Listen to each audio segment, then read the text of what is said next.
don't care about the money, I just want to sue them. My name is Andrew Ayers. I'm a business law and estate planning attorney with offices in Edina, Minnesota and New York City. Today we're going to talk about a very common refrain I hear from some clients, which is, I don't care about the money, I don't care what it takes, I just want to sue somebody.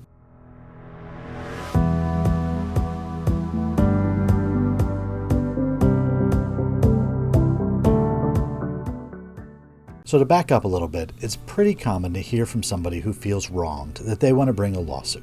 And many people, when you discuss with them about bringing the lawsuit and what it will take, they'll consider things and say, I'm not sure that's the best investment of my time and money. Sometimes they want to sue over such a small amount that the legal fees will be far beyond anything they could ever get from the court. Other times we look at how involved the process is going to be and say, you know what, I don't have the time and energy for this. I've got other things to do with my life. It's not that big a deal. However, sometimes people will come to my office and they'll say, I don't care about the money. I don't care about anything else. I just want to stick it to this person. I want to sue them. I want to make sure they feel pain.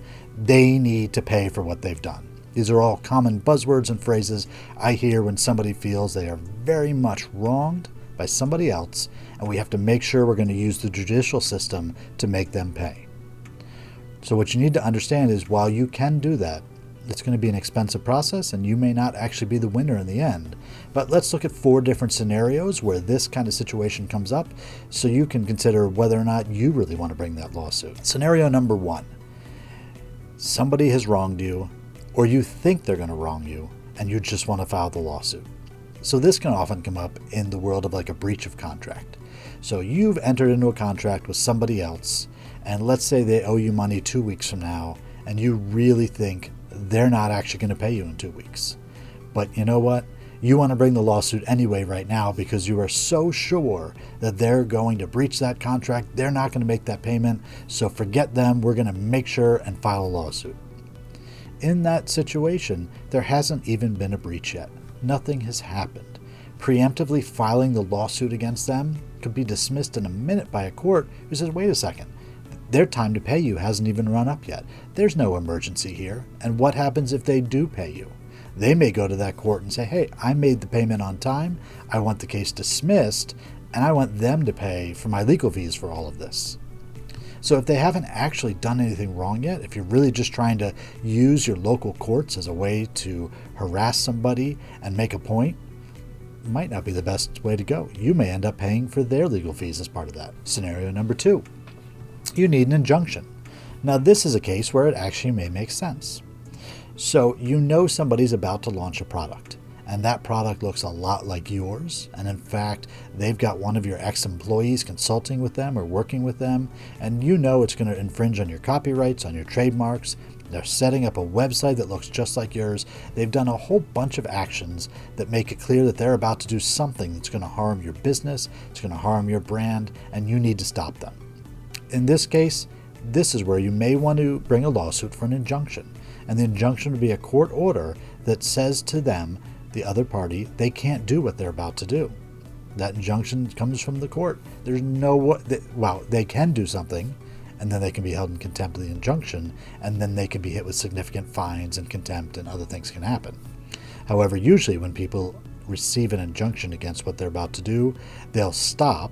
They won't do what they were going to do, and they'll hire an attorney to come in and fight it. There's 2 types of injunctions you need to know about. First, a permanent injunction, and that's going to be at the end of the case. The court's gone through the full lawsuit and said, you know what, this product you're about to launch clearly infringes on somebody else's intellectual property. You can't do it, period. So we have a permanent injunction. The other type is a preliminary injunction, and that would be the one you get when you first file your case that says, Judge, I'm going to win this case. This person's about to infringe on my copyright, on my trademark, and I need you to stop them from doing it. And so the court can say, what we're going to do is we'll do a preliminary injunction, which is an injunction that will last while the case is going on. And then we'll sort everything out as part of the lawsuit and decide whether or not the plaintiff or the defendant is entitled to a permanent injunction. So understand those 2 types of injunctions. The preliminary is while your lawsuit's going on. The permanent would be that injunction you get at the end of the lawsuit. Scenario number 3. You haven't been damaged. They've done something wrong. You haven't been damaged, but you want to bring the lawsuit anyway, but they've done something particularly bad. So if they've done something particularly bad, we can look at a local statute, we can look at the rules, and they may be able to hold them liable for what we call punitive damages. So punitive damages are where another party has done something wrong and the law says, you know what, it's so bad what you did, we're not just going to award the other party some money for what's out of their pocket, we're going to punish you. We're going to use punitive damages to punish you and stop you from doing it again. So if that's the case you're at, you can actually sue for that $1. All you need to do is find the other party was liable to entitle you to what we call punitive damages. And in that case, the punitive damages could be millions, they could be hundreds of thousands, it could be $5, but whatever the punitive damages are, you'd have to look at the particular statute to make sure you're entitled to them. So don't think just because somebody has done something, they've breached your contract, and you're sure that they're a really bad person, that doesn't mean you're automatically entitled to punitive damages. You need to make sure you understand and speak to an attorney about, first of all, are punitive damages even available to you? And second, if they are, would the actions of the other party qualify for punitive damages? Scenario number 4, there's no money on the table. We want to do this just out of the principle of it. Again, going back to the intro, I'm just mad at what they did. It didn't cost me any money. I need to prove a point. I need to teach them a lesson. I need. You've got something you need to do. This is one way you can do it, and you can win the case. Just frankly, just like the punitive damages, you can win the $1. So they were held liable, but your damages are $1, your damages are 50 cents. There's no punitive damages available. Let's say it was a breach of contract, but there's really no monetary damages that go with it. It was all about the principle of the thing. This is another lawsuit you can bring. However, winning on principle is often a very expensive way for you to feel better about yourself. And the reason is, in the end, as with most of these cases, who's going to win? The lawyers are going to win. The person who represents you, your lawyer, to bring these lawsuits, they're going to be the ones who get paid a lot of money. If you're looking for an injunction, there's going to be a lot of fast-moving parts and motions and court appearances and working on the weekend. The lawyers get paid a lot of money. The other side has to hire a lawyer. Maybe they're defending upon your claims and it keeps going and going. Their legal fees run up. And sadly, for some people, that's all they want. They want to file that lawsuit just to make the other side run up their legal fees.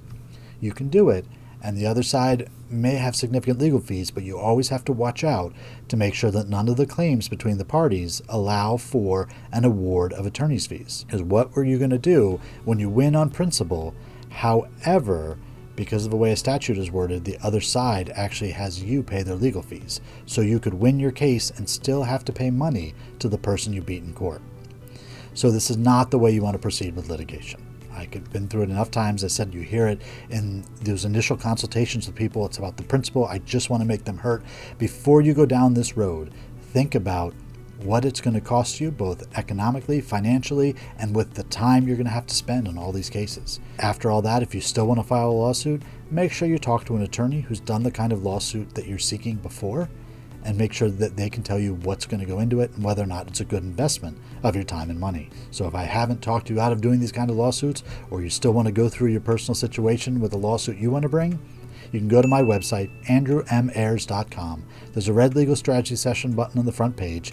If you click that, you'll be taken to my scheduling page, where we can find a 15 or 20 minute window to talk about your particular facts in your case and give you some next steps and some ideas for how to proceed. If you like this video, you can hit the like or the thumbs up button below. You can subscribe on YouTube or go to ayerslaw.tv.com.